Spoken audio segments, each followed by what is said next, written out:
கர்த்தருடைய பரிசுத்த நாமத்திற்கு ஸ்தோத்திரம். இன்றைய நாளுக்கான தேவ வார்த்தை யாக்கோபு 5ஆம் அதிகாரம் 15 மற்றும் 16ஆம் வசனங்கள். அப்பொழுது விசுவாசமுள்ள ஜெபம் பிணியாளியை ரட்சிக்கும். கர்த்தர் அவனை எழுப்புவார்.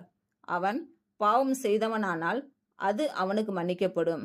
நீங்கள் சொஸ்தமடையும்படிக்கு உங்கள் குற்றங்களை ஒருவருக்கொருவர் அறிக்கையிட்டு ஒருவருக்காக ஒருவர் ஜெபம் பண்ணுங்கள். நீதிமான் செய்யும் ஊக்கமான வேண்டுதல் மிகவும் பலனுள்ளதாயிருக்கிறது. இன்று பிறந்த நாள் மற்றும் திருமண நாள் காணும் அனைவருக்கும் இயேசு கிறிஸ்து நாமத்தினாலே வாழ்த்துக்கள். கர்த்தர் உங்கள் பலவீனங்களை மாற்றி உங்களுக்கு பலத்தை கட்டளையிடுவாராக. கர்த்தர் உங்களையும் உங்கள் பிள்ளைகளையும் உங்கள் பிள்ளைகளின் பிள்ளைகளையும் ஆசீர்வதிப்பாராக. கர்த்தர் உங்களோடு இருந்து உங்கள் பணிகளையும் பயணங்களையும் ஆசீர்வதிப்பாராக. ஆமேன்.